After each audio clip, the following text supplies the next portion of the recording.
Chapter 3 के practical problem solve कर रहे हैं और इस वीडियो में हम क्वेश्चन 2 सॉल्व करेंगे। वेलकम टू खारुताई channel. Practical problem 2, generalized the following transactions in the books of Gajanan. Gajanan के बुक्स में हमें ट्रांजैक्शंस को जर्नलाइज करना है। तो जर्नल ऑफ गजानन 2019 मई के 3 मई को purchase goods for ₹90,000 and amount paid by bank directly.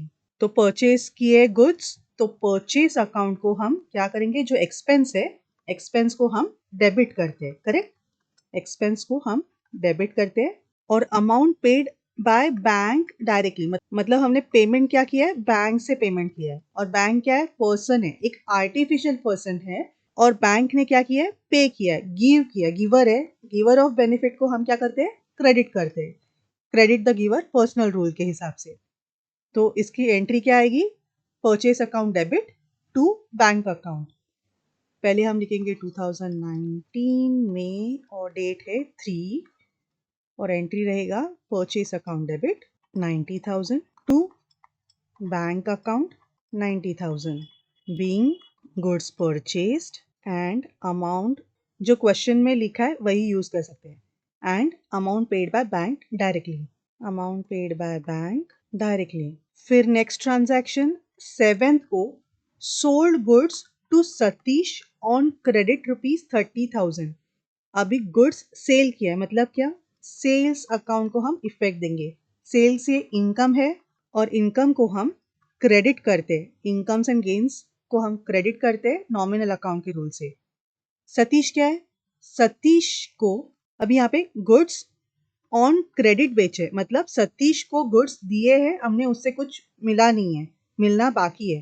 तो Satish is the receiver of benefit, right. Receiver of benefit को हम डेबिट करते हैं, तो पर्सनल अकाउंट का रूल लगेगा। और फिर एंट्री क्या होगी, 7th Satish account debit 30,000 to sales account 30,000 being goods sold to Satish on credit. The next transaction 9th मई को पेड फॉर पोस्टेज ₹10,000। अभी जो पोस्ट के स्टैम्प वगैरह के चार्जेस है, पोस्टेज है, ये पोस्टेज क्या होता है, ये है एक्सपेंस। एक्सपेंस को हम क्या करते हैं, एक्सपेंस को हम डेबिट करते हैं, नॉमिनल अकाउंट रूल। और पे किया है, कैसे पे किया है, कुछ बैंक के डिटेल्स दिए नहीं है, तो वी विल अज्यूम कि कैश से पेमेंट किया है। कैश क्या हो रहा है, बाहर जा रहा है, व्हाट गोज आउट, इस रूल से हम कैश को क्रेडिट करेंगे।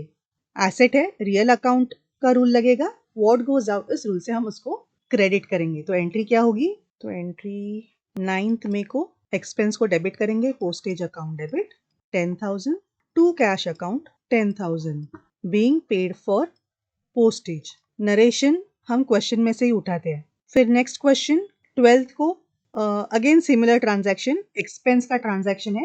वेजेस क्या है, वेजेस ये एक्सपेंस है और एक्सपेंस को हम क्या करते हैं, डेबिट द एक्सपेंस, इस रूल से डेबिट करेंगे वेजेस को। और पे कैसे किया है, कुछ डिटेल्स नहीं दिए तो हम कुछ भी अज्यूम कर सकते हैं। बैंक के डिटेल्स नहीं दिए तो हम कैश अज्यूम कर सकते हैं। और कैश क्या हो रहा है, व्हाट गोज आउट, इस रूल से हम कैश को क्रेडिट करेंगे रियल अकाउंट के रूल से। तो एंट्री क्या होगी, वेजेस अकाउंट डेबिट, एक्सपेंस को हम डेबिट करते हैं 15,000 to cash account 15,000 being paid for wages. Okay. फिर नेक्स्ट ट्रांजैक्शन 15th मई को हुआ है, received cheque of ₹30,000 from Sati. अभी सती क्या है, पर्सन है, किसी पर्सन ने हमें चेक दिया है, मतलब कुछ तो दिया है, गिवर ऑफ बेनिफिट है, तो गिवर ऑफ बेनिफिट को हम क्या करते हैं, क्रेडिट करते हैं। और रिसीव्ड चेक मतलब क्या, पैसा कहाँ पे जमा होगा, बैंक में जमा होगा। और बैंक क्या है, एक पर्सन ही है, करेक्ट, आर्टिफिशियल पर्सन है। और bank is the receiver of benefit, क्योंकि ये जो चेक है बैंक में जमा होगा तो बैंक में फंड्स जाएंगे ना। Bank is receiver of our money, तो बैंक इज रिसीवर और रिसीवर को हम डेबिट करते हैं। तो एंट्री क्या होगी, 15th को bank account debit, bank is receiver 30,000 to Sati account, Sati ने चेक दिया इसलिए, being cheque received from Sati, okay, next transaction 21 मई को रिसीव्ड डिविडेंड ₹5,000। अभी रिसीव कैसे हुआ है? एक तो कैश या बैंक में रिसीव हुआ होगा, बैंक के डिटेल्स नहीं दिए तो हम कैश अज्यूम कर सकते।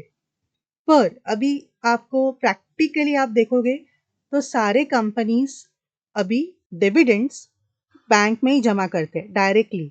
हमें सिर्फ नोटिफिकेशन आता है कि आपका डिविडेंड जमा हो गया, ईमेल आता है कि आपका डिविडेंड इतना इतना है जो आपके बैंक अकाउंट में जमा किया है। तो आप डिविडेंड के लिए बैंक अकाउंट ले सकते हैं, क्योंकि प्रैक्टिकली अभी बैंक से ही पैसा आता जाता है, इन्वेस्टमेंट्स का, शेयर्स का, डिविडेंड का। So bank is what? Bank is an artificial person, और यहाँ पे उन्होंने रिसीव किया है पैसा, तो रिसीवर को क्या करते हैं हम? डेबिट द रिसीवर करते हैं, करेक्ट? सो बैंक को डेबिट करेंगे। और डिविडेंड क्या है? डिविडेंड ये इनकम है, और इनकम एंड गेन्स को हम क्रेडिट करते हैं as per nominal account rule. तो एंट्री क्या होगी?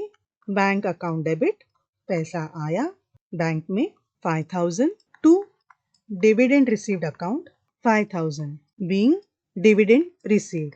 ओके, कौन से कंपनी से मिला है, अगर कुछ डिटेल्स है तो वो भी हम लिखेंगे नरेशन में। ओके, द नेक्स्ट ट्रांजैक्शन 25 मई को परचेस्ड लैपटॉप। लैपटॉप परचेज किया है।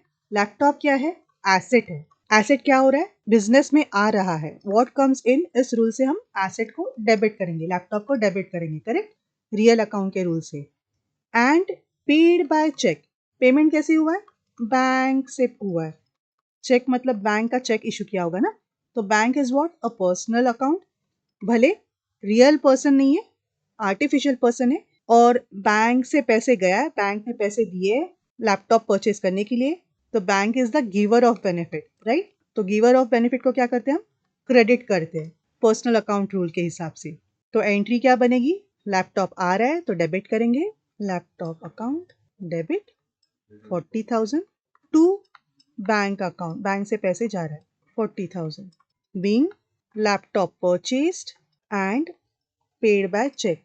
ओके, फिर है 20 मई को deposited cash ₹10,000 into state bank of India. Cash का क्या हो रहा है? कैश एसेट है। एसेट बिजनेस से जा रहा है, बैंक में जमा कर रहे हैं ना हम, बैंक में जमा हो रहा है, तो बैंक इज रिसीवर, और हमारे बिजनेस में हमारे हाथ में से पैसा जा रहा है, व्हाट गोज आउट, इस रूल से हम कैश को क्रेडिट करेंगे। और बैंक रिसीवर है तो रिसीवर को हम डेबिट करेंगे। बैंक पर्सनल अकाउंट है, आर्टिफिशियल पर्सन है, तो रिसीवर ऑफ बेनिफिट को हम डेबिट करते हैं पर्सनल अकाउंट के रूल से। तो एंट्री क्या बनेगी? 28 को bank account debit 10,000 to cash account 10,000 being cash deposited in state bank of India. अभी यहाँ पे बैंक का नाम उन्होंने दिया है, तो हम अकाउंट के नाम में भी बैंक का नाम पूरा लिखेंगे। ओके, तो यहाँ पे डेबिट में लिखते हैं state bank of India. State bank of India account debit to cash account being cash deposited in state bank of India. Okay, and I think this is the last question. 31 मई को purchased goods for ₹40,000 and paid by RTGS. अभी RTGS मतलब क्या? RTGS, NEFT, UPI, ये अलग अलग modes है payment करने के, जिससे बैंक में से पैसा जाता है डायरेक्टली, करेक्ट? तो आरटीजीएस बोलेंगे तो हम बैंक ही समझेंगे, करेक्ट? और बैंक क्या है? बैंक ये पर्सनल अकाउंट है, आर्टिफिशियल पर्सन है। ओके, और परचेज किया है गुड्स, तो हम परचेज को इफेक्ट देंगे। परचेज अकाउंट क्या है? परचेज एक्सपेंस है, और एक्सपेंस को हम डेबिट करते हैं। और बैंक ने क्या किया? बैंक ने पे किया है ना पैसा, तो bank is giver of benefit, giver of benefit को हम क्रेडिट करते हैं। तो एंट्री क्या बनेगी? 31 को परचेज अकाउंट डेबिट टू, अभी बैंक का नाम आया है ना, तो हम स्टेट बैंक ऑफ इंडिया ही लिखेंगे हर जगह पे, स्टेट बैंक ऑफ इंडिया। इसीलिए पहले क्वेश्चन को फटाफट गो थ्रू करना है। अभी इसके पहले भी कोई बैंक का नाम आया होगा, बैंक के इतने अकाउंट्स बने, तो अगर हमने पहले क्वेश्चन पढ़ा होता, फटाफट ट्रांजैक्शंस गो थ्रू किए होते, तो हमें पता चलता कि बैंक का नाम दिया है। स्टेट बैंक ऑफ इंडिया का कहीं पे हम लिख देते हैं short form, state bank of India, SBI is equal to state bank of India. फिर यहाँ पे लिख देते SBI बैंक अकाउंट। ओके, तो आप ऐसा भी कर सकते हैं। ओके, यहाँ पे फिर और कहाँ पे है बैंक अकाउंट, यहाँ पे भी SBI अकाउंट, लैपटॉप भी SBI अकाउंट। ऐसा करना चाहिए, ऐसा करोगे तो अच्छा है। इसका मतलब आपने बैंक का नाम नोटिस किया है। एंट्री रॉन्ग नहीं है, बैंक अकाउंट सिर्फ लिखोगे तो एंट्री बराबर ही है। ओके, तो ये हो गया अपना प्रैक्टिकल प्रॉब्लम का क्वेश्चन 2। और मिलते हैं नेक्स्ट वीडियो में। कुछ डाउट्स है तो आप कमेंट में ज़रूर लिखना या व्हाट्सएप ग्रुप में भी आपका क्वेश्चन डाल सकते हो।